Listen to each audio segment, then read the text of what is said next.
মানুষের সুখও স্থায়ী হয় না দুনিয়ায়, মানুষের দুঃখ স্থায়ী হয়। কোনো সুখ মানুষের স্বাভাবিক ধারায় চলে না, কোনো দুঃখ মানুষের স্বাভাবিক ধারায় দুনিয়ায় চলে না। এখানে আলো তো অন্ধকার, এখানে রোদ তো আবার বৃষ্টি, এখানে রাত তো আবার দিন, এখানে সকাল তো আবার দুপুর, এখানে দুপুর তো আবার বিকাল, এখানে বিকাল তো আবার রাত। এটাই দুনিয়া, ঠিক কিনা বলেন না কেন? এখানে এই হাসে, এই কান, এই খুব মজা করে খায়, একটু পরে আবার পেটের ব্যথায় কাতরায়। এই দুনিয়া। দুনিয়া আল্লাহ তাআলা এভাবেই সাজিয়েছেন, সুখ আর দুঃখের মিশ্রণ। আমরা ছোটবেলায় বাংলা বইতে পড়ছি, মেঘ দেখে তুই করিস নে ভয়, আড়ালে তার সূর্য হাসে। তার মানে অন্ধকার দেখে, পেরেশানি দেখে, অস্থিরতা দেখে হতাশ হইও না, একটু পরেই তোমার জন্য সুখ আনন্দ আসতেছে। ইন্না মাআল উসরি ইউসরা। আল্লাহ তাআলা বলছে, বান্দা আমি যদি কোনো কিছু কঠিন বিপদে দেই তো শোনো, একটু পরে আবার সহজতা আরামও দেব, আরামও দেব।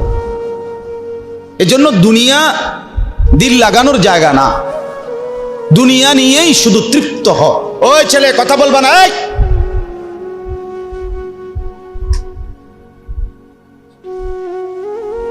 তুমি তো বর্ষ ধরে এই কথা বলতেছো বেটা।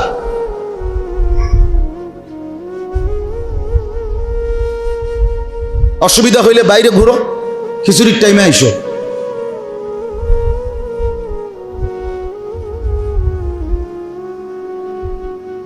সোজা হিসাব, আজ নওজোয়ান কষ্ট করেই ফেরাইতে হবে, হাল ছেড়ে দিলে হবে না।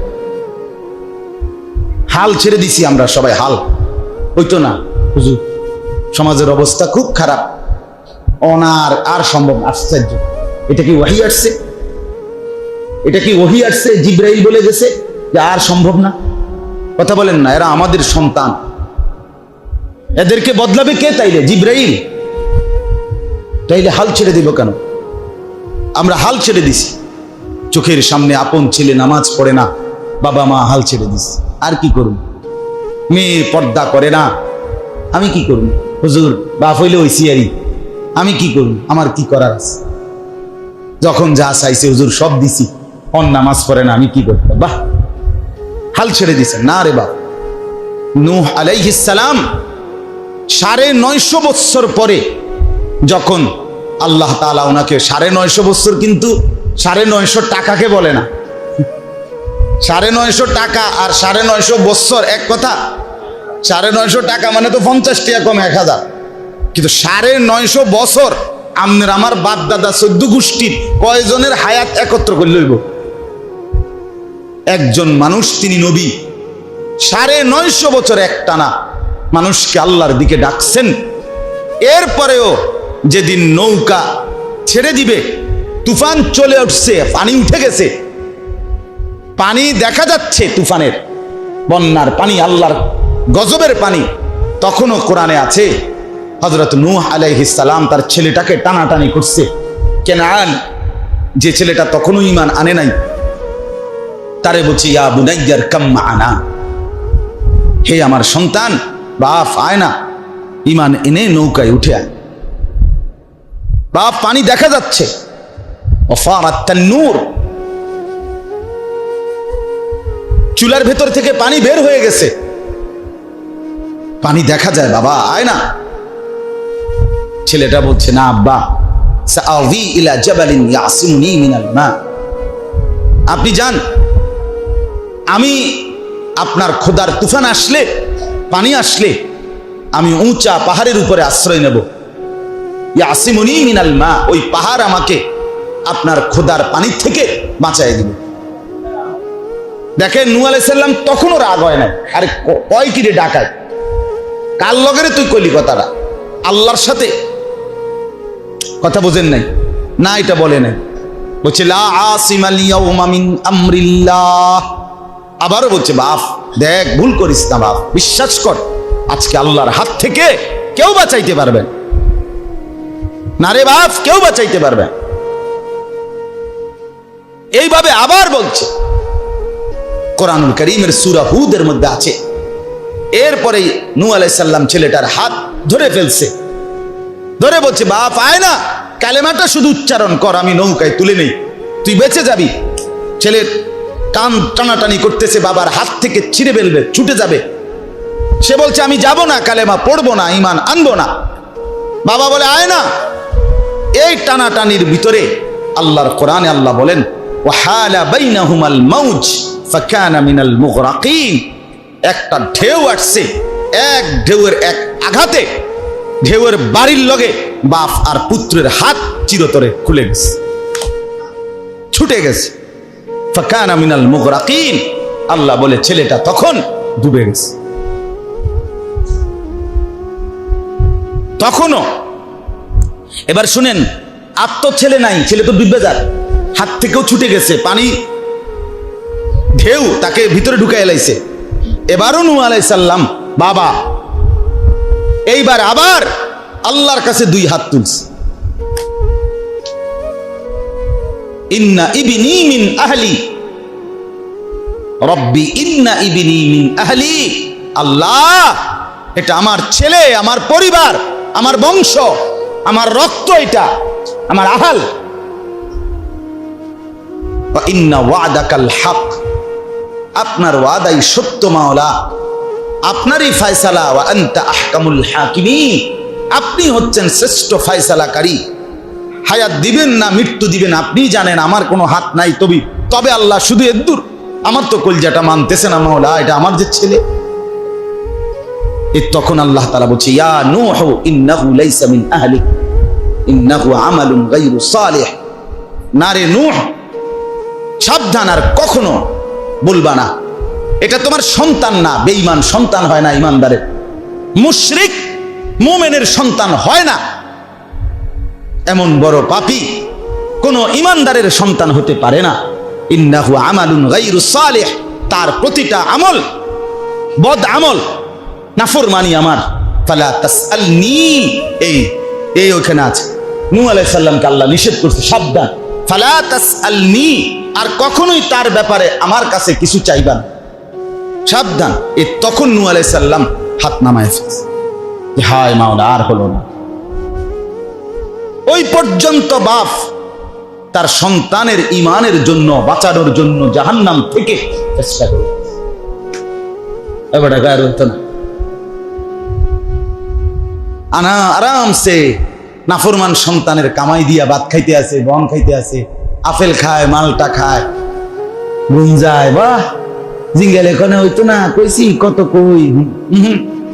অনার হুজুর এই জমানা নাই, এই জমানা নাই, আগের সেই দিন নাই হুজুর। অনকার ফুলান্ডি কেরম জানি, ফুলান্ডি আগের ফুলান্ডির নাক আসিল সামনে, অনকার ফুলান্ডির নাক কিছি কে, তো অন কি ফুলান্ডির সমস্যা কিছে, কথা বলেন না কেন? এখনকার ফুলাফান্ডি বানাইছে প্লাস্টিক দিয়া, তো সমস্যা কিছে? কনকার ফুলান্ডি জানি কেরম না। আসল কথা হলো আপনার ভিতরে সন্তানকে বাঁচাবার আখিরাতের ফিকির আপনার হৃদয় থেকে চলে গেছে। যদি বাপ মনে করত আমার সন্তানকে আমি বাঁচাইতেই হবে, তো খোদার কসম প্রয়োজনে সারা রাত সেজদা দিয়ে চোখের পানি ফেলে কাঁদতো, আল্লাহ আমার ছেলে যদি বরবাদ হয়, মেয়ে যদি বরবাদ হয়, স্ত্রী যদি শেষ হয়ে যায়, আমার খাট দিয়ে কি হবে, সোফা দিয়ে কি হবে, ফার্নিচার দিয়ে কি হবে, টাইলসওয়ালা বাড়ি দিয়ে কি হবে, আমার গাড়ি দিয়ে কি হবে, কুটি চমুনি আমার জায়গা দিয়ে কি হবে, আমার হবেটা কি মাওলা? খোদার কসম এটা চোখের পানি ফেলে সেজদায় গড়াগড়ি করে কাঁদতো ওই বান্দা। কিন্তু ভুলে গেছে বাপেও আখেরাত, এজন্য সন্তানও ভুলে গেছে, মাও ভুলে গেছে পর্দা, এই জন্য মাইয়াও ভুলে গেছে পর্দা। কথা বুঝেন নাই?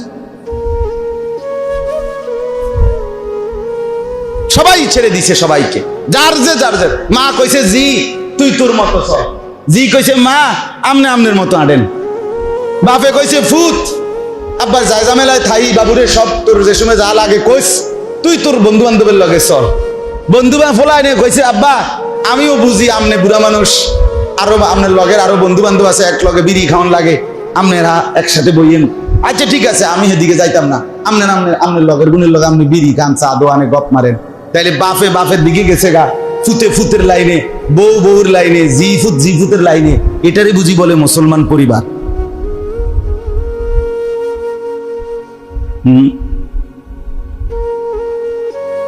হাদিসের মধ্যে আছে হযরত ওমর রাদিয়াল্লাহু তাআলা আনহু, সাইয়্যিদুনা ওমর মধ্যরাতে মানে মাঝরাতে তাহাজ্জুদের নামাজের জন্য উঠতেন। উঠার পরে কিছুক্ষণ নিজে তাহাজ্জুদ পড়তেন। পড়ার পরে রাত্রির যখন আর এক ভাগ বাকি, খোদার কসম হাদিস, হযরত ওমর রাদিয়াল্লাহু তাআলা আনহু আইকাযা আহলাহু, তখন নিজের স্ত্রী সন্তানদেরকে জাগিয়ে দিতেন, বলতেন আর অল্প একটু সময় বাকি, ওঠো 2-4 রাকাত তাহাজ্জুদ পড়ো এবং ফজরের নামাজের জন্য প্রস্তুতি নাও। আর স্ত্রী সন্তানের কাছে এই আয়াত পড়তেন। হাদিসে আছে তিনি বলতেন, আল্লাহ বলছে ওয়ামুর আহলাকা বিসসালাহ ওয়াসতাবির আলাইহা, হে নবী আপনি আপনার পরিবারের সদস্যদেরকে নামাজের হুকুম করেন এবং আপনি নিজেও মজবুতভাবে নামাজ পড়েন। হযরত ওমর বলেন, দেখো বিবি বাচ্চারা, শুধু আল্লাহর কোরআনের এই হুকুম মানার জন্য আমি তোমাদেরকে উঠিয়ে দিচ্ছি।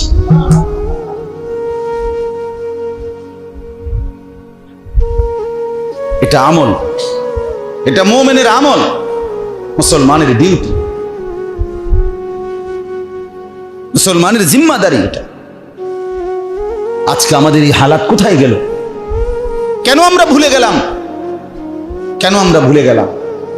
আল্লাহর নবী সাল্লাল্লাহু আলাইহি ওয়াসাল্লাম তার কন্যা ফাতেমাকে নিজের ঘরের দরজায়, ফাতেমার ঘরে গিয়ে কড়া নাড়তেন আর বলতেন, ফাতেমা কুমি লিসসালাহ, ফাতেমা নামাজের জন্য ওঠো, আনকিজি নাফসাকা মিনান নার, মা জাহান্নামের আগুন থেকে নিজেকে বাঁচাও, ফা ইন্নী লা উগনি আনকি মিনাল্লাহি শাইআন, আমি আল্লাহর কসম মা মুহাম্মদের মেয়ে বলে হাসরের ময়দানে আমি তোমার কোনো উপকার করতে পারবো না।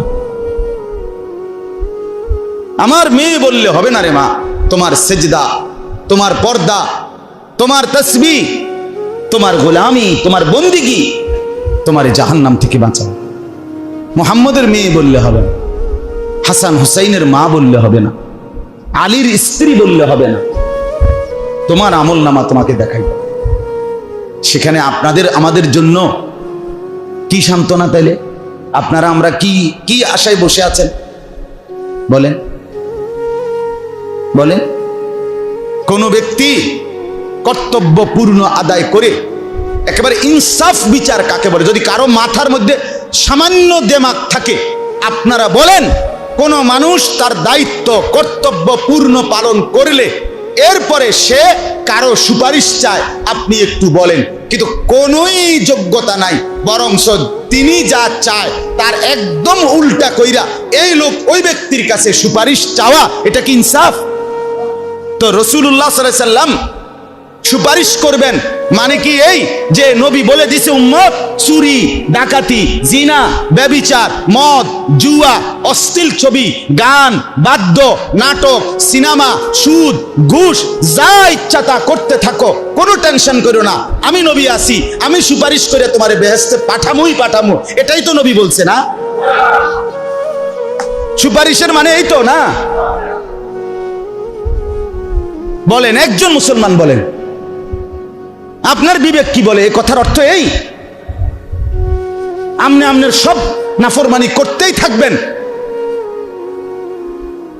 এ তো খ্রিস্টানদের আকীদা, এ তো কাফেরের আকীদা, মুসলমানের আকীদা না। খ্রিস্টানদের আকীদা কি জানেন? খ্রিস্টানদের আকীদা হলো ঈসা আলাইহিস সালামকে তারা নিজেরা ফাঁসিতে ঝুলাইছে, ক্রুশের মধ্যে বিদ্ধ করে, ওই যেটা তারা গলার মধ্যে চিহ্ন ব্যবহার করে। কেন?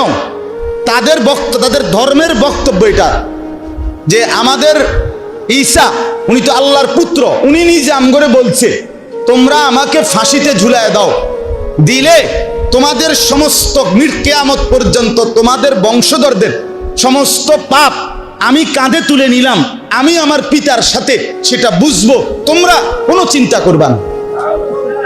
খোদার কসম, এটা খ্রিস্টানদের বিশ্বাস,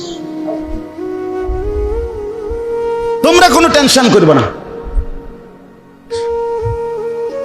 আজকে আমরা ডুল্লা ডুল্লা ডুল্লা ডুল্লা গজল গায়, ডুল্লা ডুল্লা লড়ে, কি রঙে বাহ। সুন্নাতের কোনো অনুসরণ নাই, ইত্তেবা নাই। দাড়ি কোথায়, টুপি কোথায়, মিসওয়াক কোথায়, দস্তরখান কোথায়, হালাল উপার্জন কোথায়, স্ত্রীর পর্দা কোথায়, ছেলের নামাজ কোথায়, মেয়ের নামাজ কোথায়, চরিত্রের পবিত্রতা কোথায়। 30 বছর ঘরে টেলিভিশন চলতেছে, নাচতেছে, গাইতেছে, বিবি বাচ্চা, নাটক, সিনেমা, নর্তকী, জিনা, ব্যভিচারের দৃশ্য দেখতেছে, নিজেও ভিন নারী দেখতেছে, বিড়ি সিগারেট খাইতেছে, কেউ মদ জুয়া খাইতেছে। এরপরে উনি শুধুই কেবল নবী সুপারিশ করবে, নবীর আশেক দাবি করলে, নিজের মুখ দিয়া বললে নবী প্রেমিক, এতেই উনি জান্নাতে চলে যাবে। বিষয়টা এতটাই সস্তা হয়ে গেল, এটাই ইনসাফ। আল্লাহ আমাদেরকে বিবেক দান করে। আপনাদের বিবেকের কাছে বলুন, আজ একদিন 2 দিন না, না হলেও আজকে 15 থেকে 16 বৎসরের বেশি হবে আমি আপনাদের গ্রামে আসছি। এরকম হবে না? এরকম হবে, হ্যাঁ, আমার হিসাবে এরকম হবে। এই মাদ্রাসার শুরু থেকে আমি আসছি, আরো আগ থেকে। আমার শায়েখ আরিফ বিল্লাহ হাকিমুন নফস আল্লামা মুফতি মুশতাকুন নবী কাসেমি হযরত দামাত বারাকাতুহুম যে বছর প্রথমে আসছিলেন, তখন আমি আসছি সোনাকান্দা থেকে মাহফিলে আসছি। এখানে ওই দোতলার মধ্যে ছোট্ট কামরাটার মধ্যে মিম্বরের উপরে হযরতের সাথে আমি বসছি, কথা বলছি। এখানে কোনা দিয়া, খুব কোনখান দিয়ে জানি মাহফিল হয়েছিল এদিক দিয়ে, সেই থেকে আসছি। হ্যাঁ, আমি হুজুরে যে আপনার কথা আইসা জিজ্ঞাসা করছি, হুজুর আসেনি ভালো। শামসুল হক সাহেব আমার কলিগ ছিলেন, আমার ইন্তেকাল করছে যখন, আমি তখনই শুনছি ওনার নাতি তো আমার মাদ্রাসায় পড়ে। মৌলানা হারুন সাহেবের কথা জিজ্ঞাসা করছি, আপনারা বললাম না, সেই বলছি যে উনি আসেনি ভালো। আমি তো চিনি আলহামদুলিল্লাহ, নামে নামেও অনেককে চিনি। এজন্য বাপ, ধোকা না খাই, প্রতারিত না হই, নিজেরই বরবাদ না করি।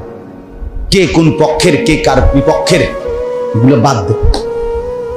আপনি জান্নাতি হবেন এই ব্যাপারে নিজের প্রস্তুতি নিন, জাহান্নাম থেকে বাঁচার চেষ্টা করেন, নিজের জিন্দেগিটা কদর করেন। রাসূলুল্লাহ সাল্লাল্লাহু আলাইহি ওয়াসাল্লামের নসিহত সুন্নাতের আলোকে জীবন সাজান।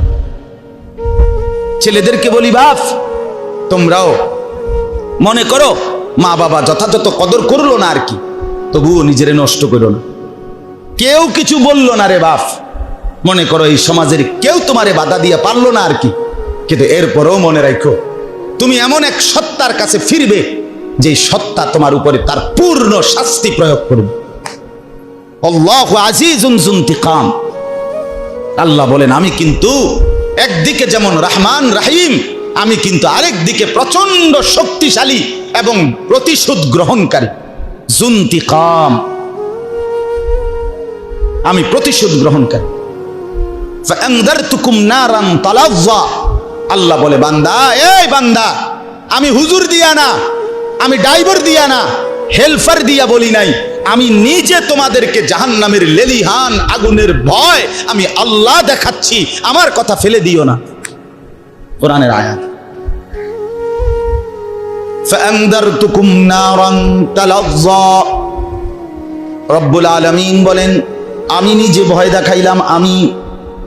খামখেয়ালি করো না বান্দা। লাহুম মিন ফাওকিহিম যুলালুম মিনান নার ওয়া মিন তাহতিহিম যুলাল। রব্বুল আলামিন বলেন, বান্দা তুমি নাফরমানি করলে যেই জাহান্নামে ঢুকানো হবে, সেই জাহান্নামের আগুন কেমন হবে বান্দা, আমি আল্লাহ তোমাকে বলছি শুনো। আল্লাহ নিজে বলে, বান্দা, ইন্না লিল্লাহি ওয়া ইন্না ইলাইহি রাজিউন, লা হাওলা ওয়া লা কুওয়াতা ইল্লা বিল্লাহ। আল্লাহুম্মা সাল্লি আলা মুহাম্মাদিন নবিয়্যিল উম্মি ওয়া আলিহি ওয়া সাল্লিম তাসলিমা। লা হাওলা ওয়া লা, বলেন আলহামদুলিল্লাহ। তো আল্লাহ তাআলা বলেন, নাফরমান বান্দাকে যখন জাহান্নামে ঢুকানো হবে কেমন হবে আগুন, আল্লাহ তাআলা নিজে বলতেছেন, লাহুম মিন ফাওকিহিম যুলাল। ওই নাফরমানের মাথার উপরে আগুন, মেঘের চাকা যেরকম সাদা সাদা চাকা থাকে, বরফের চাকা বড়, এরকম মেঘের আবরণ যেভাবে, আল্লাহ বলেন নাফরমান পাপীর মাথার উপরে আগুনের আবরণ এভাবে দেওয়া হবে। অমিন তাহতিহিম যুলাল, সাথে সাথে পায়ের নিচেও জাহান্নামের আগুন এভাবে মেঘের চাকার মতো, বরফের চাকার মতো আবরণ দেওয়া হবে। এই দুই আগুনের মাঝখানে জাহান্নামী নাফরমানকে ঢুকানো। বলেন আপনার আমার হালাত কি হবে?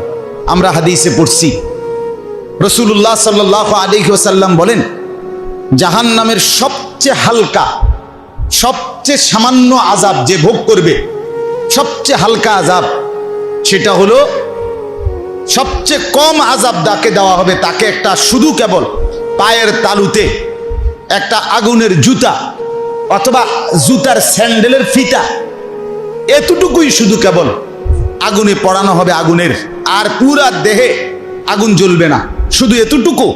আল্লাহ রাসূল সাল্লাল্লাহু আলাইহি ওয়াসাল্লাম বলেন আল্লাহর কসম উম্মত, ওই পায়ের তলার সেই জুতাটা আগুনের অথবা ফিতাটার আগুনের গরমে ওই জাহান্নামীর মাথার মগজ টকবক করে ফুটতে থাকে।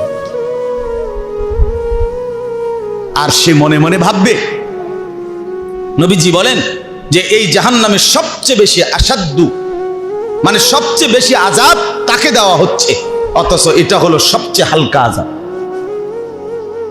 আল্লাহ আমাকে মাফ করে দেন। অতএব বাপ, এতগুলো কথা বলার অর্থ হলো ঘুরে ফিরে মূল বক্তব্য এক নম্বর এটাই বুঝানো। কথা শুরু করছিলাম আমি, মনোযোগ, আন্তরিকতা, আগ্রহ, আল্লাহর কথা শুনবার প্রতি দিলের আগ্রহ থাকা চাই। দুই নম্বরে বলছি দিন মানার ক্ষেত্রে আপনি আপনার জীবনের সবটুকু দিয়া হাক্কা জিহাদি, আপনি চেষ্টা করবেন, শুধু চেষ্টা না, জীবনের সবচেয়ে বেশি চেষ্টা যে বিষয়ে ব্যয় করবেন সেটা হলো দিন মানার ব্যাপারে, দিন মানানোর ব্যাপারে, অর্থাৎ নিজে দিন মানার জন্য এবং পরিবারের সদস্যদেরকে দিন মানানোর জন্য জীবনের সবচেয়ে বেশি পরিশ্রম, কষ্ট, মেহনত, ফিকির, চেষ্টা ব্যয় করা, এটা মুমিনের পরিচয়, এটা মুমিনের সিফাত। আমরা অনেক সময় দুনিয়ার ব্যাপারে বলি না যে হুজুর আল্লাহ হইতে পারবো, এই বিল্ডিং খান করতে গিয়া আমি কত কষ্ট করছি, বলি কি না বলেন? এই জমি খান দলিল করতে, টাকাগুলো ব্যবস্থা করতে হুজুর আমার বুকটা মাটির লগে লাগিয়া গেছে, আমি জানি কত কষ্ট করছি। তার মানে নিজের খুব কষ্টের কথা নিজে স্মরণ করে, ঠিক কিনা বলেন? কিন্তু সেটা তো জমির ব্যাপারে বললেন। বিল্ডিং আমি একদিন দেখছি এক ভদ্রলোক আমাদের ক্যান্টনমেন্ট এলাকার, আহারে বেচারা বয়স্ক মানুষ, আপনাদের থেকেও বেশি হবে বয়স্ক মানুষ, সারাদিন আপনার বিল্ডিং করেন, রাজমিস্ত্রিরা যে ইট গাইতে যায়, পরের দিন ফজর পইরা উনি সালামটা ফিরাইয়াই দেখি, প্রায় দিন দেখছি এই দুইটা বালতির মধ্যে পইরা আলগিরিয়া বেটা বাঁকা হইয়া যাইতেছে বুড়া মানুষ, এরপরও দুইটা বালতি আলগাইয়া পানি ওই পুকুর বা খালের থেকে লইয়া এই বিল্ডিং এর ওয়ালডির মধ্যে দিতেছে। এই লোক আগামী আরো 100 বছর বাঁচবে, এই জন্যই তো করতেছে না, তার জন্য, সন্তানাদির জন্য, তার ফিকির সন্তানাদি তো আরামে থাকবে, বিল্ডিংটা মজবুত হবে। তাহলে যে মানুষটা 70 বছর বয়সেও সন্তানের আরামের জন্য এত বড় ত্যাগ স্বীকার করছে, সেই মানুষটা যখন চোখের সামনে দেখবে সন্তান জাহান্নামের আগুনে জ্বলতেছে, কেমনে সহ্য করবে? বলে কেমনে সহ্য করবে? আল্লাহ আমাদেরকে বুঝ দান করে। এজন্য যার বিবেক, আমি আগেই বলে নিছি, আল্লাহ কোরআনুল কারীমে বলছে কালিলাম মা তাশকুরুন, আল্লাহর কৃতজ্ঞতা আদায় করে অল্প, কালিলাম মা তাযাক্কারুন, আল্লাহ কোরআনে বলছে উপদেশ গ্রহণ করে অল্প, আল্লাহর কথা শুনে কম, নাফরমানি করে বেশি। ওয়ালা তাজিদু আকসারাহুম শাকিরিন, অধিকাংশই অকৃতজ্ঞ। এই জন্য অল্প কিছুর মধ্যে আপনি থাকেন, নিজে নিজে নিয়ত করেন 10-এর যে গতি আমার সেই গতি, এডি বলবেন না গ্যারাম পুরা গ্যারাম এই লাইনে এইদিকে আমি আর একজনে কি করবো, না না আমি আর পুরা বাসের যদি 50 জন যাত্রীও অ্যাক্সিডেন্ট করে মরে যায়, আর ওই একজন ব্যক্তি যদি বুঝে আমি বাঁচতে পারবো, তাইলে সে কি বলে যে না 50 জন যেহেতু মরে গেছে, আমি আর একজন বাচ্চা কি লাভ, আমিও মরে যাই। এই তো কথা। সে একা হলেও কি করে, তাইলে আপনি বাঁচার চেষ্টা করবেন না? আপনি চেষ্টা করবেন না? এখন কি করবো হুজুর, যুগে খারাপ, সময়ে খারাপ, অনকার এলাকায় খারাপ। না না না, এই সমস্ত ফাজিলি কথা, এই সমস্ত বাজে কথা বলে কোনো লাভ নাই। এখন সময় খারাপ না, সময় আগের মতোই। এখনো 7 দিনে সপ্তাহ হয়, আগেও 7 দিনই কি হইতো, এখনো 12 মাসে বছর হয়, এখনো 12 মাসেই কি হয়, বছর হয়। অতএব সময় কিচ্ছু হয় নাই, সময় বদলায় নাই, জামানা বদলায় নাই, যুগ বদলায় নাই, আপনার আমার খাচ্চত বদলাইছে। আপনি আগের থেকে বেশি খারাপ হয়ে গেছেন, সেটা বলেন। দুনিয়ার লোভ বেড়ে গেছে, সম্পদের লোভ বেড়ে গেছে, চরিত্রহীনতা বেড়ে গেছে। বুড়ো বয়সেও আপনার টেলিভিশনের মধ্যে নর্তকী দেখা, নাচ গান দেখা, এই শরম আপনার আসে নাই। আপনি এত বড় বেহায়া কেমনে হইলেন? আপনি কি লেগে জামানারে দোষ দেন? কথা বলেন না কেন? হ্যাঁ, অভ্যাস খারাপ আমনেরে না, সময়ে কি কামড়াইছে আমনেরে? আমনেরে যুগে কামড়াইছে কোথায়? অহন কি দুপুরে সন্ধ্যা হয়ে যায় নাকি? কত সময় কিছে? কথা বলেন না। কি 3টা বাজে মাগরিবের আযান দেয়? কোথায় অসুবিধা কি জান? লা তাসুব্বুদ দাহর। আল্লাহর নবী সাল্লাল্লাহু আলাইহি ওয়াসাল্লাম বলেন, তোমরা সময়কে গালি দিও না। সময় আল্লাহ পর বদলায়। আল্লাহ বলেন সময় আমার হাতে। ইউকাল্লিবুল্লাহুল লাইলা ওয়ান নাহার। আল্লাহ তাআলা রাত্র দিন বদলায়। এজন্য আজকে এই কথাগুলোর পরে এবার আমি শুধু আপনাদেরকে 6টা আমলের কথা বলবো, অল্প কথায়। এই 6টা আমল শুধু আপনাদের কাছে শোনাবো, এরপরে আমার কথা শেষ। 6টা আমল হলো এই। কোরআনুল কারীমের 29 পারায়, কোরআনুল কারীমের 73 নম্বর সূরা, সূরা মুজাম্মিল। এই সূরার প্রথম 10টি আয়াত আমি শুরুতে তেলাওয়াত করেছিলাম। এই 10 আয়াতের বিস্তারিত তাফসীর করার উদ্দেশ্যে না, বরং এই 10টি আয়াতে আল্লাহ তাআলা ইসলামের প্রাথমিক যুগে নবীজি এবং নবীজির সাহাবী সমস্ত ইমানদার মুমিনদের জন্য, এবারে শুধু ছবি উড়ায় মোবাইল, মানে উনি যে ওয়াজে বইছে রে বাইক গিয়ে দেখাই, বুঝেনি? অবেডি হয়তো কইবো আও বুঝছি কোনা হয়তো ঘুরাইয়া করছো, তখন কইবো যে দেখো এই ডাইরেক্ট সব এই সামনের দরজাটা বরাবর আমি বলছি, এবার বিশ্বাস হয়েছে নি? এবারে কইবো হ্যাঁ না এখন বিশ্বাস হয়েছে।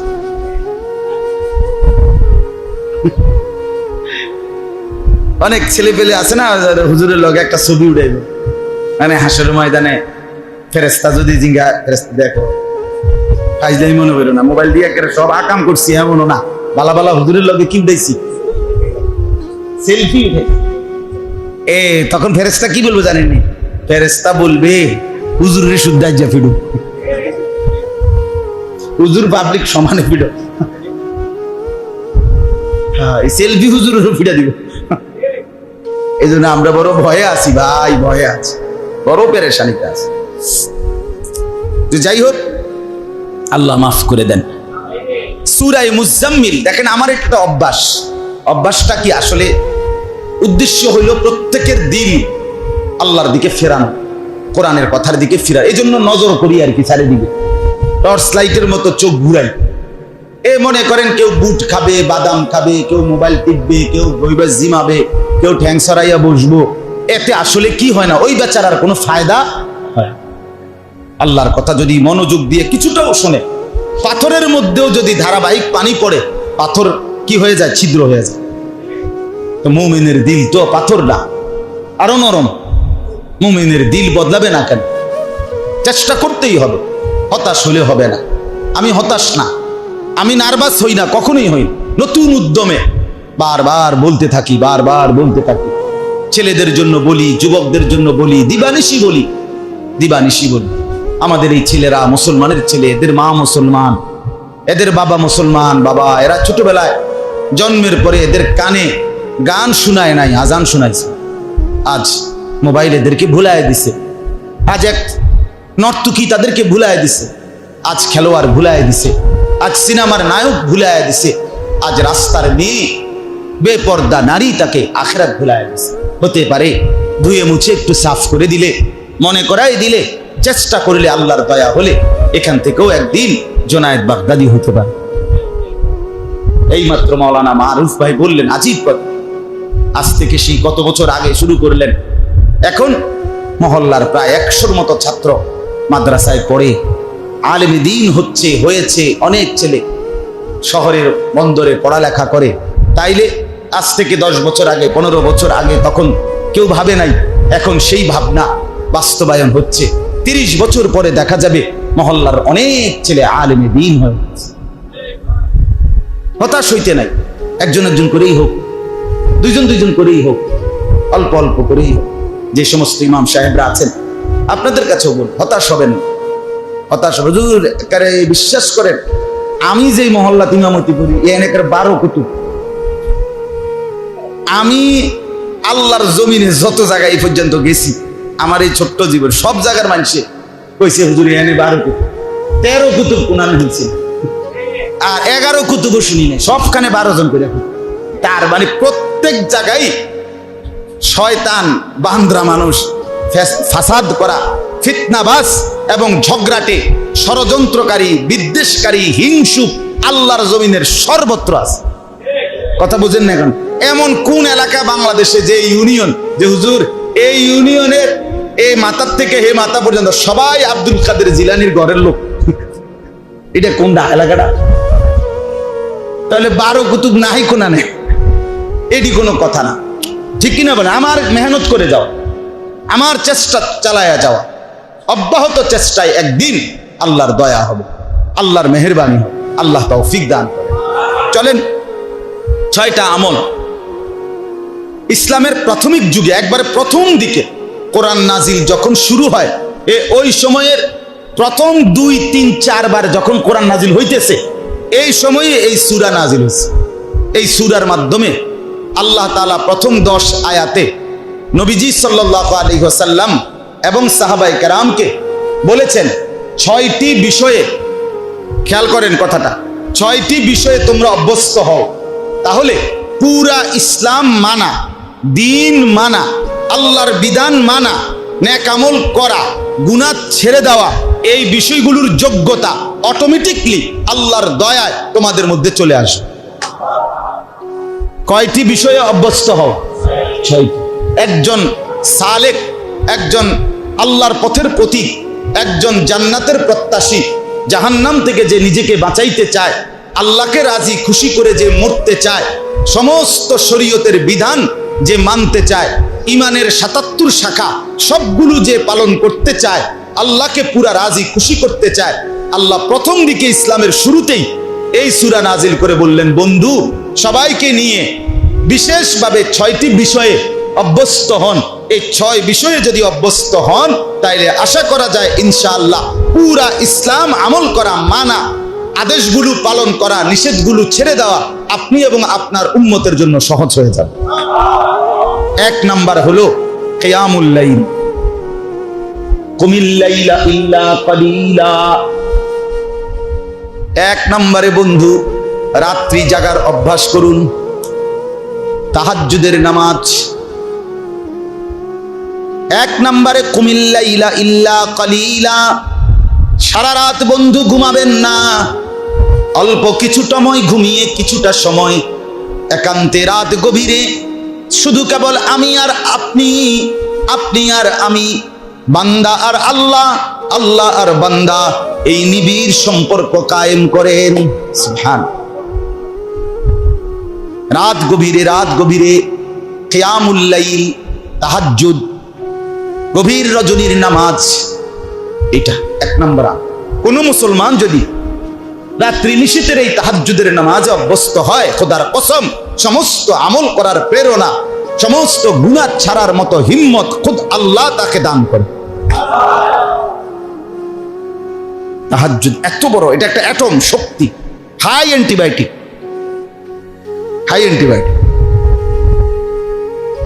কার্যকর একটি শক্তি তাহাজ্জুদের নামাজ। আল্লাহ নবী সাল্লাল্লাহু আলাইহি ওয়াসাল্লাম বলেন, আলাইকুম বিকিয়ামিল লাইল, আমার উম্মত সর্বদাই রাত্রি জাগা তাহাজ্জুদের নামাজকে মজবুতভাবে ধরো। কেন? ফাইন্নাহু দাবুস সালিহিনা ক্বাবলাকুম, তোমাদের পূর্বে আদম থেকে যত নেককার লোক ছিল, সমস্ত নবী আউলিয়া আতকিয়া, সমস্ত নেক বান্দাদের চিরাচরিত অভ্যাস ছিল, সমস্ত নবী আউলিয়া তাহাজ্জুদ নামাজে অভ্যস্ত। 2, অহুয়া কুরবাতুন লাকুম ইলা রাব্বিকুম, এই তাহাজ্জুদ তোমাদেরকে তোমাদের রব আল্লাহর একদম ঘনিষ্ঠ বানিয়ে দেয়। 3, ওয়া মাগফিরাতুন লিস-সাইয়্যাত, তোমাদের সমস্ত গুনাহ এই তাহাজ্জুদ নামাজ মিটিয়ে দেয়, মোচন করে দেয়। 4, ওয়া মানহাতুন আনিল ইসমি, তোমাদেরকে সমস্ত গুনাহ থেকে এই তাহাজ্জুদ নামাজ বিরত থাকতে সাহায্য করে। এই 1 নাম্বার আমল, রাত জাগা, রাত জাগা, রাত্রি জেগে তাহাজ্জুদের নামাজ পড়ো। কমপক্ষে যদি ঘুমের থেকে উঠা রাতের 3টা 3:30 যদি কোনোভাবে নাই পারেন, ঘুম যাওয়ার আগেই 4 রাকাত নামাজ পড়ো।